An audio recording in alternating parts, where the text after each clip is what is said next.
Rock Hall inductee, Soundgarden's Super Unknown.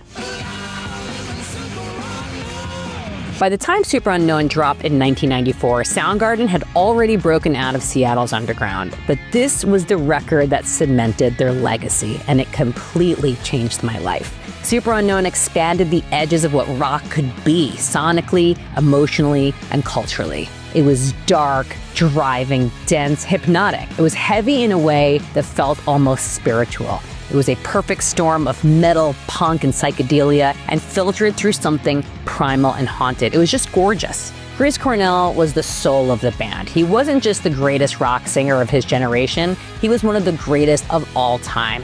He had the prowess of Freddie Mercury, the sensual energy of Robert Plant, and the emotional depth and dynamic range of his friend Jeff Buckley. And somehow he brought all of that into every song. His lyrics were cryptic, poetic, and emotionally charged, filled with existential weight, but always deeply human. Kim Thayil shaped Soundgarden's sound from the ground up. His guitar tone was heavy and strange in all the right ways. It was thick, sludgy, and just a little bit off-center. Ben Shepherd brought his own wild edge. He could lock in with the rhythm or completely push the song somewhere unexpected.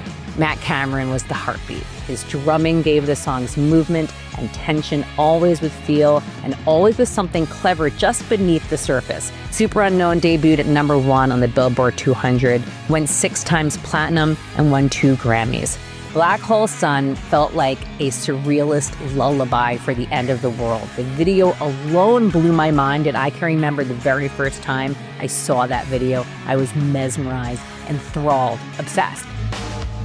Black hole sun, won't you come? Super Unknown took grunge somewhere deeper and showed how heavy music could be just as emotional and complex as it was loud.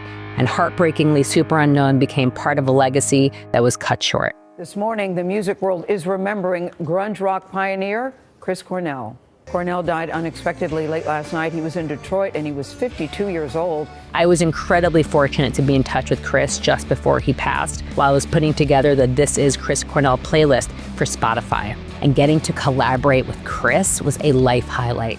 My guest is the godfather of grunge, who has been making music for more than 20 years as the lead singer of Soundgarden, Audioslave, Temple of the Dog, and as a solo artist. Chris Cornell, welcome to the Top 20. Thank you. What Soundgarden captured with Super Unknown will always stay with us. For anyone who's ever walked through darkness looking for meaning, Super Unknown was the album that met you there and never let go.